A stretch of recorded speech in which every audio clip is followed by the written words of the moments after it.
So after all the hullabaloo of the storm, all the bad things, all the damage, I thought just do something a bit more positive. So today we're going to get the chilies and we're going to get the aubergines on the go. And I've got them all set up back here. We've got some new varieties to show you, some different seeds to try out. So we are in the greenhouse. So the last time we saw the greenhouse, it was a bit different, you know. The glass was missing out the roof and the door wasn't on. It's all fixed up now.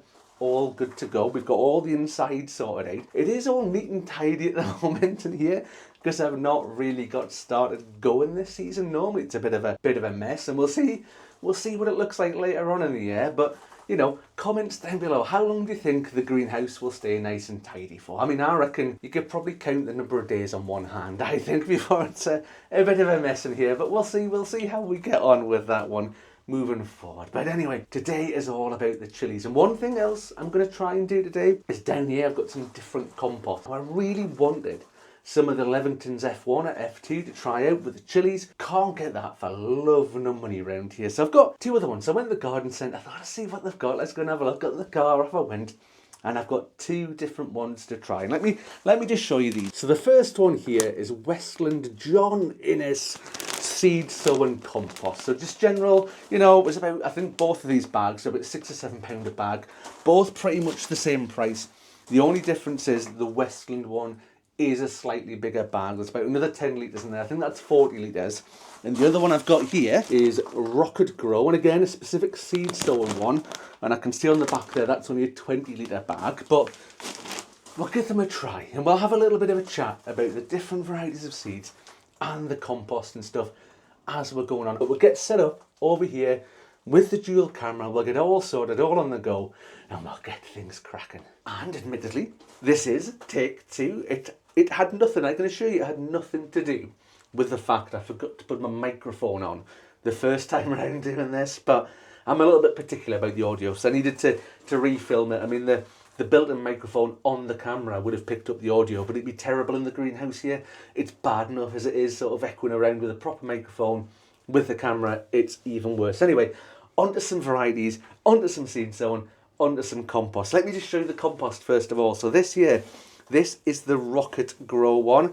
Now, don't be put off by the white bits in there. That's perlite that I've added in myself. Whenever I'm sort of sowing seeds, I always add perlite into the compost just to help control the moisture in there, and it just helps make it a bit light and fluffy. Now, the compost in here is lovely. It's nice and dark.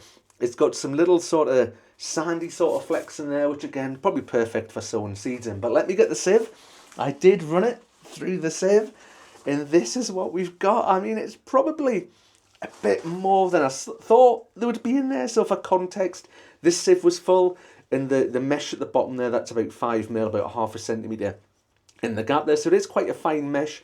But yeah, the sieve was full. This is one sieve full of compost, and we've got all sort of these bits out of it, and there's quite a lot more than I was maybe expecting. But things like that really put me off. A bit of, I don't know what it is, a reddy browny coloured fluff with something that's not broken down, and there's a few little stones in there as well, which isn't ideal. I mean, apart from the fluff and the stones, this doesn't go to waste. This will all go in the compost bin, or it'll go on beds. You know, it's just bits of wood that's not quite broken down properly, big lumpy bits of stuff. So it'll go in the compost bin, it'll go in the beds, but it'll be used. But that's how the Rocket Grow's looking. So let's get on with some varieties and some seeds. So the first new variety this year we are trying is a medium hot pepper, and this is jalapeno tiger. And I picked it purely because it is stripy or variegated, if you want to get technical. There we go. We'll show you on this camera as well. You can see it there. This is from a company called Red Dragon Seeds. First time trying them, saw them online, bought a load of seeds from them. They're from Wales, unsurprisingly, based on the name. But what I won't do is show you me sowing those seeds, because if I come over here for my Blue Peter moment, here is one I sowed earlier. This is the ones that I sowed in take one, but we'll come back to it all at the end. And what I'll do is I'll run through one of the other new variety of seeds that I'm doing in take two. So we'll get one of our little quarter-sized seed trays. Now I'm using these because all the chilies and the aubergines as well are going to go on the heated propagator. So I'm going to use a Garland Super 7.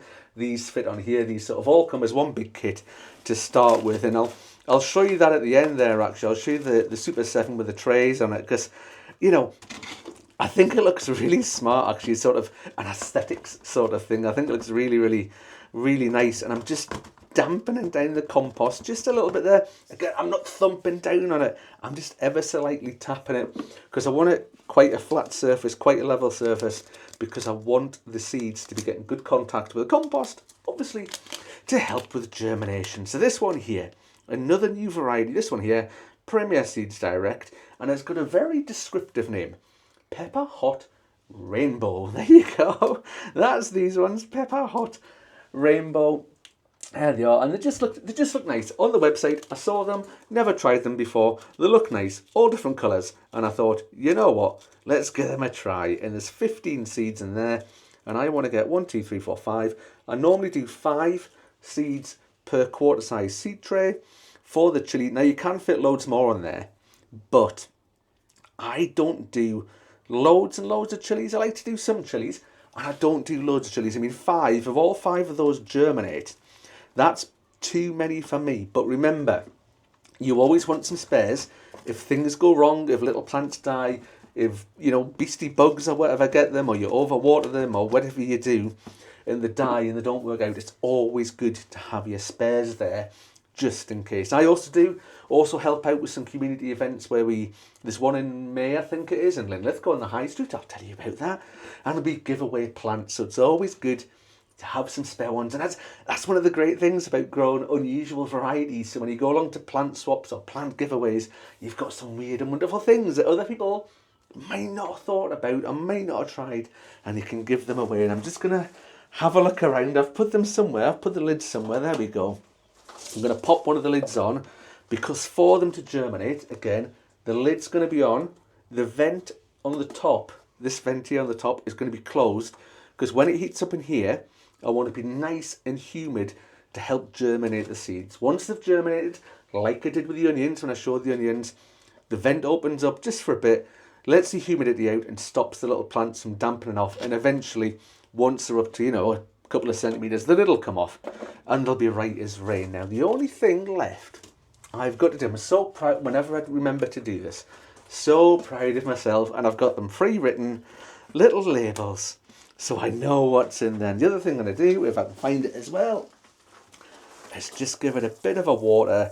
And the water, this water bottle that I use for all sorts of... I need a new one because I put water in that was too hot a couple of weeks ago, and it's melted the side of the bottle. So I think it's about time we got a new one. But the water in here is room temperature, so it gets filled up. It gets left sitting in the kitchen, because what I don't want to be doing is putting freezing cold water on top of the seeds here, because that's not going to do them any good, especially when we're going to try and heat up the compost on top of the heated propagator. Let me just pop them down over there. Now, it's going to be much the same for the other chilies, but what I want to do is just show you the varieties that I'm going to do, rather than show you me sowing the chilies in exactly the same way. I'll do the aubergines, you can see the aubergines, but these ones here from Chili Chump or Jigsaw Brain, and that's one from last year. That is a super hot. That is one of the mad hot ones. We've got another one here, Sugar Rush Stripey. That one there from, I'm not doing a very good job of showing that, am I? From Chili Chump again. That one's lovely again. It grows, that variegated. I love the variegated, whether it's foliage, whether it's the fruits themselves. I just love the way they look when they grow like that. And last but not least, another new one, and another jalapeno from Premier Seeds Direct this time. And it is Pepper Hot Jalapeno Gourmet. So gourmet jalapeno. So we're doing 2 different varieties of jalapeno this year, just to give them a try. Different ones, never tried before. So let me get some more of these sown. We'll come back, we'll do a bit of thing with the aubergines, and I'll show you how it all looks at the end with the Super 7. So whilst the process of doing the aubergines and how I'm going to sow them is very, very, very identical to the chilies, there is one really important thing I wanted to show you, and that is the compost. And this is the Westland one, and I have to be honest, it's lovely. It feels really, really nice. It's a lot, it's a bit lighter, it's more brown, if that makes sense, like a lighter brown than the Rocket Grow one, but it feels lovely in your hand. And that's one of the main comparisons I wanted to do with the compost, is the the texture, how it feels, how it's like to use. And the other thing is obviously the bits that we're going to get out of it. And I'll show you the bits in a second. But yeah, this feels lovely because the seeds themselves don't really need any nutrients to germinate. You just need really nice textured compost. A really nice compost to get them to germinate, because all the nutrients the seed needs to get a little seedling going is in the seed itself. Obviously, once they're grown, you need nutrients, but this is what we've got here inside the Westland. Again, it was one sort of sieve full of compost, and we'll show you there. You can see there interesting bits and pieces in here. There's lots of this sort of fibrous stuff. You get that in a lot of the peat-free compost when you sieve it that hasn't quite broken down. A couple of stones, again, we got that in the other one as well, and a couple of lumps of stuff. One quite big lump there, a bit of wood or something that's not quite broken down altogether, but no weird ready sort of coloured bits of rope or material or whatever it is that was in the other one. So for me, given that I say they were both about the same price, they're both at £6-7 for the bag. The Westland bag it's 30 or 40 litres.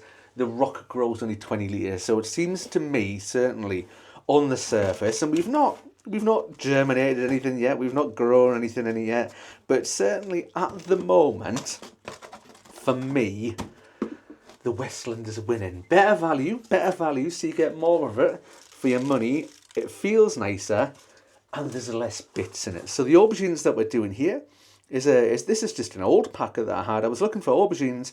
I had some from Ian at Grown Local last year, and I must have used all the seeds. And I'm a bit annoyed with myself that I didn't get any new ones. But I did have a packet of aubergines sort of snaffled away there. This one here, Moneymaker F1 from DT Browns. Now, these did go out of date, I think, in December just there. So there's probably about, I don't know, 15, 20 seeds in here, and I am going to sow all of them. So that's because it's old seed. So we'll see how many germinate. So if you do have old seed, you know, if it's got a use by date on it or a sow by date on it, you can still use it. You can still use it. Don't worry about the dates. The only thing I would say is you probably won't get as good a germination from it, which is why I've put loads of seeds in there. And again, like I was saying before, if we end up with too many plants, it's not a bad thing. It's not awful, because I'm always wanting some spares. It's always good to have spares. I was looking for the label there, and I've already put it in the pot. It's always good to have spares, and it's always good to have plants you can give away, whether it's a proper plant swap, whether it's to an allotment neighbour, or anybody who just wants to try growing them. I always like to have ones to give away, and if push comes to shove, they go in the compost. And it does now feel good to finally get some seeds on the go. That's the chilies and the aubergines all sorted, and we've tried those two different types of compost to see what they're like. One certainly seemed a little bit better than the other. So where are they now? We've got them here behind us on the, give it its full Sunday name, the Garland Super 7 Windowsill Propagator. Why is it called that? Because you can fit 7 of these little quarter-sized seed trays on them. Apologies for those of you who have OCD. I only have 6 on there at the moment because that's the seeds that I'm doing. But it is going to go into the kitchen. It's going to sit on the windowsill. So it's windowsill sort of size to go on there. Gets plugged in. It's going to heat up and it's going to germinate the chilies. Now, those of you who are maybe a little bit worried about the cost of things like heat mats, heated propagators, grow lights, I did a couple of videos again around about this time last year where I did some experiments to measure how much electricity they use and how much they cost. So I'll put some links to those at the end again. Go and have a look, go and see them. Maybe put your mind at ease a little bit that you're not going to sort of drain the national grid of electricity using one of these, because they're quite cheap to run anyway. So, well, I think that's about me done. I've got the start of the sweet peas over there. I've got the broad beans to do, the cauliflowers to do. All those onions that we sowed on Boxing Day, when the video came out for the Boxing Day, they all need potted on as well. If anybody has ever potted onions from one of these little seed trays into cell trays, you will just understand the pain I'm about to have over the next half an hour. Anyway, that's me done for today. Thank you for watching, folks, and I'll see you on the next one. Bye for now.